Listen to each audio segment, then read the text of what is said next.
the ultimate guide to crypto regulation in the US and also pro-crypto politicians in 2023. Let's get started. So after the countless blowups, scams, and rug pulls of 2022, 2023 will be the year of crypto regulation in the US. This video puts together the ultimate guide that covers the most important pro-crypto and anti-crypto politicians in the US, an overview of the most important crypto bills Congress will pass soon, an analysis of the White House stances on crypto, and also there's a lot of info in this guide, so here's a TLDR in advance. There is support for crypto from both parties, but the most vocal supporters are Republicans. No fewer than 5 different crypto bills are currently in Congress addressing everything from taxation over stablecoins to DeFi. Joe Biden's executive order kicked off a flurry of reports, but most of them actually contain only vague recommendations. The report on the effects of crypto mining drew criticism from the Bitcoin community. So who are the top crypto and anti-crypto politicians in the US? Crypto has become a topic that moves the needle for American politicians. The industry is now big enough to influence the outcome of elections, and in some counties and states, being pro-crypto matters. The Crypto Action Network, a pro-crypto lobby group, has a scorecard rating Congress members on their crypto stance. Here are a few of the biggest names and their positions on crypto. So the first one for pro-crypto, Ron DeSantis. Florida is probably the most pro-crypto state in the US, rivaled only by Texas, and it's not a surprise that the potential Republican nominee in 2024, Ron DeSantis, commented favorably on crypto. And earlier this year, he said state agencies would look into how businesses could pay taxes in Bitcoin in Florida. And there's been no updates on that, and DeSantis has not made any other explicitly pro-crypto comments. But Florida as a whole is definitely on team crypto. Next up, Francis Suarez. Miami Mayor Francis Suarez is the face of Florida's push to lure the industry to the state. And he also said that he is bullish on Web3, which is not surprising considering how many crypto and Bitcoin conferences Miami hosts. The city also launched its own Miami coin, Mia, though Mia has seen better days. The Miami Heat used to play in the FTX arena, and Francis Suarez said that he considers himself somewhat of a crypto evangelist and that he likes Bitcoin because it disrupts socialist regimes. And he famously also takes his salary in Bitcoin. Suarez is sticking by his crypto guns even in the bear market. He called Miami coin a big success, even though the coin is down bad. And the next one is Ted Cruz. Texas Senator Ted Cruz is another outspoken Bitcoin proponent who clearly recognized how supporting Bitcoin can be used for political gains. He said he likes Bitcoin because it's decentralized, which is also why the left hates it, according to Cruz. He also has come out as a proponent of mining Bitcoin with flare gas. Cruz also wants Texas to become a crypto oasis and supports a bill against CBDC use for retail. Next up, Cynthia Lummis. Wyoming Senator Cynthia Lummis is another well-known crypto advocate leading a pro-crypto state. She sponsors the Responsible Financial Innovation Act, also known as the Lummis-Gillibrand Bill. It addresses stablecoin regulation, banking, the tax treatment of digital assets, and the interagency coordination and purposes of crypto to be regulated as commodities. Lummis said crypto needs clear rules, and she was praised by industry figures for her sensible approach and a politician that can be trusted to get regulation right. Eric Adams. New York City Mayor Eric Adams has a bit of a friendly rival with Francis Suarez, as the two mayors battle out who the bigger crypto advocate is. Adams said that he wants to make New York the crypto capital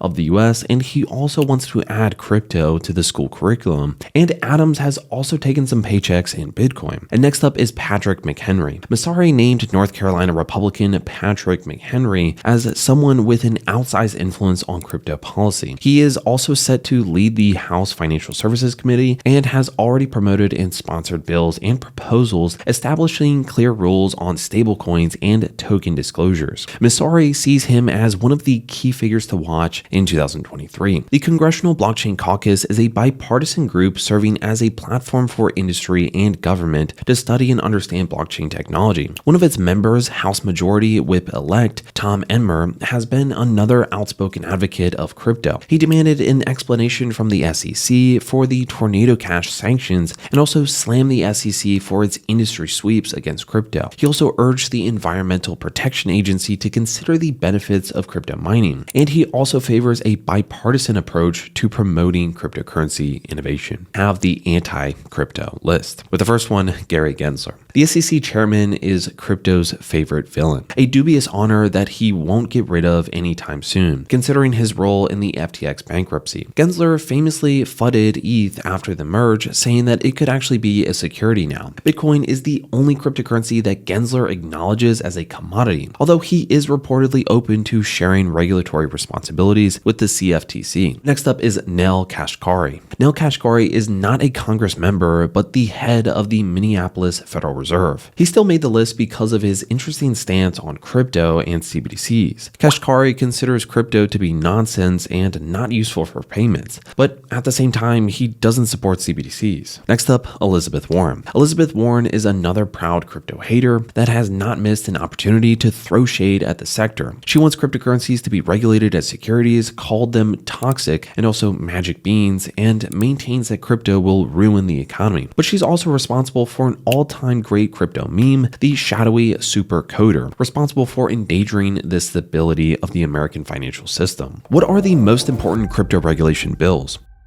Alright, so here's where things get a little bit complicated. No fewer than 6 different bills are floating around. The Virtual Currency Tax Fairness Act, the Stablecoin Transparency Act, the Digital Commodity Exchange Act, the Responsible Financial Innovation Act, the Digital Commodities Consumer Protection Act, and the Digital Asset Anti-Money Laundering Act. So 2023 as the year of crypto regulation was not a joke. So let's go through them from simple to complex. The Virtual Currency Tax Fairness Act. The Virtual Currency Tax Fairness Act aims to provide a clearer framework for the taxation of crypto. It would exempt gains of up to $200, so in other words, it would make small transactions tax-free. The bill is currently being considered by the Senate Committee on Banking, Housing, and Urban Affairs, so the prognosis is not passing anytime soon. Next up, the Stablecoin Transparency Act. So the Stablecoin Transparency Act would, according to CoinDesk, address issues such as how stablecoin issuers can tap banking services, what their reserves must look like, whether they can engage in fractional reserves, what sort of licensing stablecoin issuers need, what kind of consumer protections must be baked in. However, it is still stuck in the same Senate Committee on Banking, Housing, and Urban Affairs purgatory as the tax bill. So the prognosis is not passing anytime soon, but still more likely to pass than tax-free crypto taxations. Next up, the Digital Commodity Exchange Act. So the Digital Commodity Exchange Act would regulate cryptocurrency developers, dealers, exchanges, and stablecoin providers, and also give the CFTC the authority to determine rules for cryptocurrency developers and exchanges offering spot trading. However, it was introduced in April of 2022 and hasn't moved since, so the prognosis is keep waiting. Next up, the Responsible Financial Innovation Act. The Responsible Financial Innovation Act aims to clarify regulatory responsibilities between the SEC and the CFTC. It establishes the concept of ancillary assets, which are tokens that are not securities but still fall under the jurisdiction of the CFTC unless they can be shown to be securities. So the act also suggests that ancillary assets that are not sufficiently decentralized will need to file twice yearly disclosures to the SEC. And also, this bill has at least had several hearings and also may have a better chance of being passed, especially after what happened with FTX. So the prognosis, well, it could happen. Hang in there. And next up, we have the Digital Commodities Consumer Protection Act. It is the big one and the one with the most scandals attached to it. It was famously supported by Sam Bankman-Fried, which earned him a lot of flack on crypto Twitter. But as we know now, everything was much worse than it appeared. The DCCPA would give the CFTC authority to regulate crypto assets that are considered commodities, such as Bitcoin and Ethereum.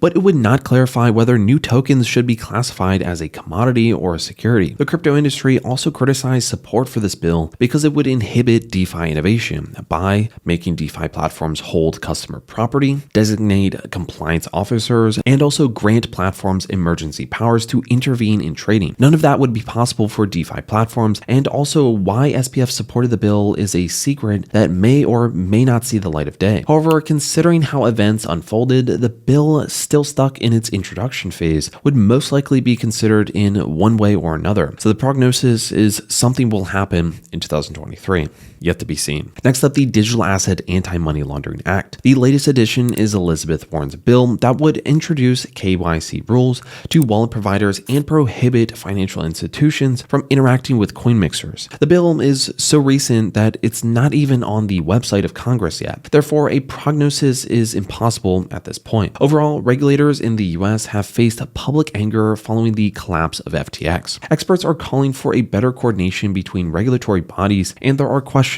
over the credibility of US regulators. The crypto regulation has been been kicked down the road one too many times, but now something will have to happen in 2023, and that's going to be interesting to see. So what does the White House think about crypto?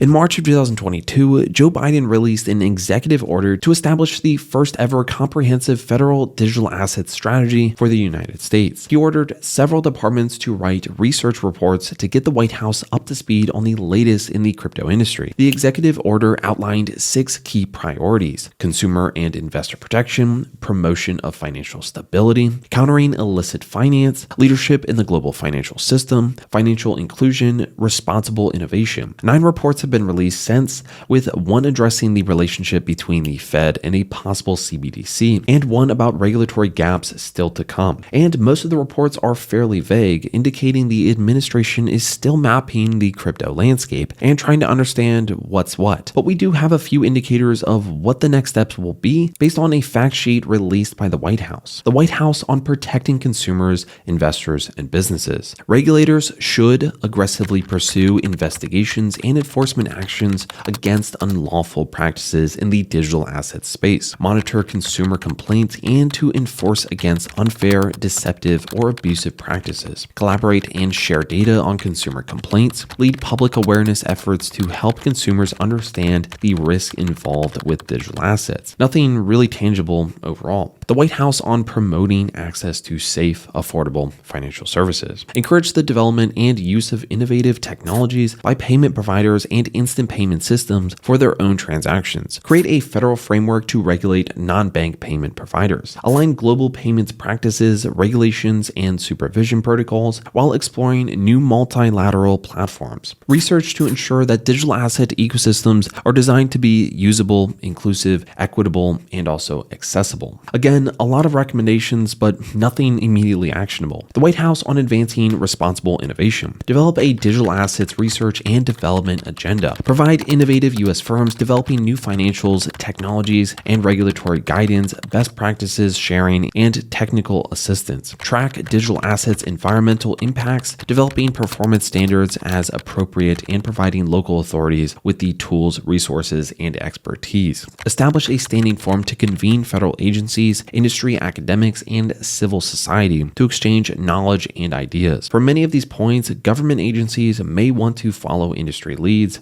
not vice versa. The White House on reinforcing global financial leadership and competitiveness. Leverage U.S. positions in international organizations to message U.S. values related to digital assets. Increase collaboration with and assistance to partner agencies to foreign countries. Explore further technical assistance to developing countries building out digital asset infrastructure and services. Help cutting-edge U.S. financial technology and digital asset firms find a foothold in global markets for their products. This is one of the most interesting sections. The report implies that the U.S. will use its power to existing institutions to push crypto and U.S. crypto firms where it suits national interests. Next up, the White House on fighting illicit finance. Congress might amend the Bank Secrecy Act, or BSA, and laws against unlicensed money transmitting to apply explicitly to digital asset services providers and raise the penalties for unlicensed money transmitting. Continue to monitor the development of digital assets sector and also its associated illicit financial risks. The Treasury will complete an illicit finance risk assessment on decentralized finance. The Treasury will enhance dialogue with the private sector.